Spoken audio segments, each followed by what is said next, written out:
Yes, guys, how you doing? Welcome back. I'm outside with Adrian Stroker. You look like you're dressed for winter, mate. Yeah. I hope I don't get the weather I'm expecting. How are you feeling after that? I mean, it's a roller coaster game. More VAR decisions I've ever seen before in one game. What's your thoughts? Sort of more philosophical and sort of. I'm not upset for some reason. I suppose I should be when you lose, 4-1 to Chelsea. I just thought that, with everything going against us, we put in such a gutsy performance. And the crowd were absolutely superb, non-stop, even when we were down 2-1, 3-1, 4-1. Even at the end, they were cheering all the players and singing. That was fantastic. But the game itself, Romero cost us getting the sending off. He's got to cut that out, right? But I thought after we scored, after about 10 to 15 minutes, even though when we had that second, even though I know we had a goal disallowed later, offside one, again, when we would have been 2-0 up, we just dropped off the pace a bit. We should have carried on the way we started, because we were inviting them onto us, really, and that was trouble. That was trouble. They've got quick men. They haven't shown me anything. What little I've seen of Chelsea this season, they haven't looked great. So today they might have looked good. Their fans are happy. Fair enough. You expect them. They've got a 4-1 win, but it doesn't tell a true story. I thought some of the refereeing decisions, I thought we should, if sending offs were right, fair enough, but there were a few free kicks could have gone our way in that game that weren't given. Obvious. I don't know what a player's got to get to do, because I always thought, like, you get that tackle in from behind, you get a booking. I've seen it in a lot of games this season. Yeah. When a lot of tackles from behind not given, and more foul throws than you'll ever want. I don't know what's going on there. So. Yeah, but let me ask you, Adrian. I can't criticise the team, really. I know you were saying you was interviewing others earlier, and you were going on about the high line with 9. Yeah, let me ask you about that. Is there any criticism at all on the in-game adaptability, in-game management from Postecoglou? I didn't want us to sit back, although I know we lack pace now when we had to make them substitutions.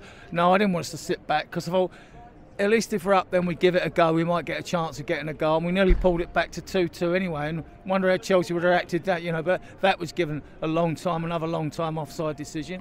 I assume it was. I'm not going to, sound like I've got sour grapes about it. Proud of the boys today. The fans gave them a standing ovation at the end because they put in such a good performance. Yeah. It's hard to analyse the game from the first sending off onwards, because then it isn't a fair contest, and all this bullshit when some of these so-called pundits on telly, it's just as hard to play 10 against 11. Yeah, really? Well, we'll play against 10 every week, thank you. Then, if that's the case, you know what I mean? Yeah. No, that's just rubbish. Individual performances I want to ask you about, but both before the game turned and also throughout. I want to ask you about the midfield. Henry Wright just made a point that Pochettino did a masterclass against us after the first 15 minutes, tactically adapting it and telling Chelsea to overload the midfield. I didn't notice that myself necessarily, but I thought that Pape Sarr and I thought they were good. Yeah, I thought Sarr and Basuma did well. I thought they did well, actually, and even Porro and that, I thought he did well. Once he got caught again, not looking and all that, but he made some timely interceptions. Dyer came on, he cleared 3 balls. I see. I didn't count anything else of him, right? So he did okay. Now it looks like we're going to have to rely on him and Davis against Wolves. Yeah. Looks like Davis might come into left back, and then you've got Dyer coming back as well. So if that's the case, there's a chance we might see Ashley Phillips on the bench, and maybe even Dorrington. Yeah. So what do you want to do? Because I think the game, like I say, I completely agree with you. It's very difficult to analyse the game. That when you're sitting in the stands and there's 5 or 6 VAR calls, we don't get access to any of them, so we don't really know what happened. So let's look forward. The reality is we are with what I found particularly disappointing, because we had the sending off, because Kulu come out today and he looked like he was up for it. He really looked like he was up for it. He gets that goal, bit of luck, but he looked on fire, and I thought, he's looking good. On the stands, I'm saying, give it to Kulu. Just keep giving it to him, because we know Johnson will do damage on the other side if he gets, but he had to come off because we had to go a bit defensive. Yeah. But I thought he looked up for it, but in the end he was sacrificed as well, which surprised me, because he can hold the ball up. You know, He looked like he was exhausted though. yeah, he probably was. Probably was. Sonny run his socks off still though, and I thought, well, he was our only real chance of scoring a goal if we could catch them. If we could catch them, but you know, it's very hard to analyse the game. Yeah, Sonny couldn't. Let me ask you about this, Adrian. Going forward, mate, we've got 5 days to recover from this setback, both mentally and physically. It looks like, well, obviously we know Romero's out. We know that Udogie's out. We might be without Maddison. From what I've heard, there could be some serious knee injury there. Obviously we're without Van der Ven for God knows how long. Is this just a setback, or is this a... Well, it is a setback because, like, but at the same time, it's one door closes, another one opens. I mean, Bentancur comes straight big. He starts now. You know, I know he's getting match fit today, put a few balls away, but he also did some tricky things that looked good, that we like to see in him going forward.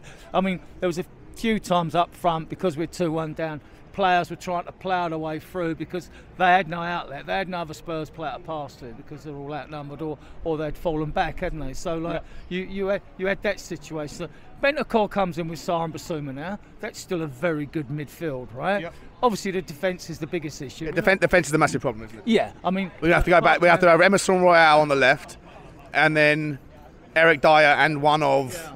Yeah. And I wouldn't sell Vicario for 200 million now. I just think he's brilliant. Fantastic. Yeah. I mean, there are no doubts. I mean, he is the best goalkeeper in this league on current form, on shots and all that. He has to be, you know. I mean, I don't care if he's second best, to be honest, or third, because that's still good enough, you know. So, like, definitely, like, gets my man of the match. Like I said, the crowd were brilliant. The best this crowd's been since we beat Arsenal here 3-0. You know, when the stadium was rocking, it was that good. It was fantastic. Right, and to the end, all the way to the end. Yeah, and the fans, they were really showing their support for the team. So I think the players will be gutted, but they'll appreciate the love they got from the fans. You know, that'll be good. Like you say, on the next week's game against Wolves, it is a lucky ground for us. We do well there usually, as a rule. So how would you set up against Wolves? Who would you play in the back? At the back, well, obviously, the back four you're talking about, aren't you? So you're going to go, obviously, I mean, I don't think he's going to bring Charlie Sayers in, like, who I think's a decent left back. Ben Davies is injured. Emerson Royale. Is Ben Davies injured though? Was he just got a knock? He might be fit for next week though, mightn't he? True. That's right. So, like, I would have thought he would come in.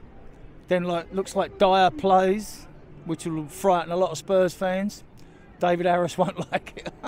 Yeah. So you'll have that, and well, I think Ashley Phillips comes in. Phillips ahead of Dorrington, yeah. Yeah. Dorrington more on the left. Yeah, I think they're both talents. Like what I've seen. I mean, I watched the academy play against Norwich, beat them 4-3 away. Mind you, Norwich deserves something out of that game, to be honest. But yeah, I mean, like, yeah, give the youngsters a go. Give Phillips a go. One of them. Dyer will have to play for his experience. Phillips is quicker than Dyer, right? So if we're going to push a higher line, then obviously Phillips is going to be last man. Yeah, you need just a step back, right, from Dyer. And Davies is fit. He probably plays at left back. No, hang on. No. Royal will play. I think Royal will play at left back, actually. So I think it'd be Royal, Dyer, Phillips, and we want to have a look at it. We need to look at it. And this could actually turn out to be quite good if Phillips comes in and does well. You know. Like you say, when one door closes, another door opens. Yeah, and Porro's there again. I mean, I've been harshly critical of Porro. I mean, always seems to get caught on when he does get caught, and you know, we haven't lost when he's been caught. You know, I thought he was at fault with a goal against Palace. We won the game, no brouhaha about it. If we'd lost. I mean, he got caught on the far post against Newcastle last year, against Leicester. He was static against Burnley for their goal. Now, don't get me wrong, I think he's such a good player technically. He's very good technically. And he did actually come out in a press conference and say, I've got to improve a bit more defensively. I think he can improve and step up.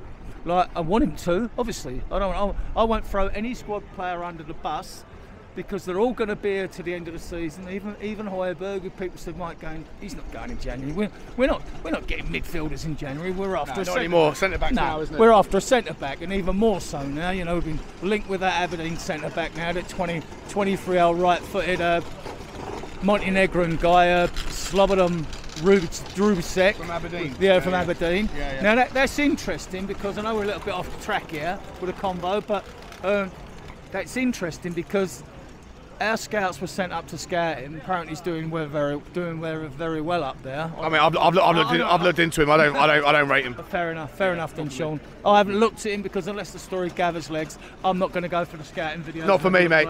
Not for me. But listen, that's an argument we have to worry about that in January, mate. Yeah, but if he's gone up there and our scouts have gone to scout him, I'm thinking Ange just sent the scouts to scout him because Ange must know this player. Yeah, for sure. You know, listen, if Ange wants him, I want him too. But there was always rumours we was up there looking at Matt Riley and the striker that's played for Celtic under Ange as well. So, yeah, Kyogo. So, look, we need a centre back, and we know we need a left back. That's what we need. If we just do that in January, get 2 quality players in. If we got even. Not sure, we were linked with Cambiasso of Juventus, weren't we? We know they'd be interested. I don't rate him either. Yeah, I know you don't rate him either. And there was also Kaluski at Roma, the under-21, the Polish. He's got a few caps, he's very young. We've been linked with him like back to Conte's time as well. So any links with Italians, you know, Paratisi's got his fingerprints on them, right? 100%. I mean, I'd like Bremer. And I think they would sell him. They paid 40 million euros for him, which was like 34 million pounds.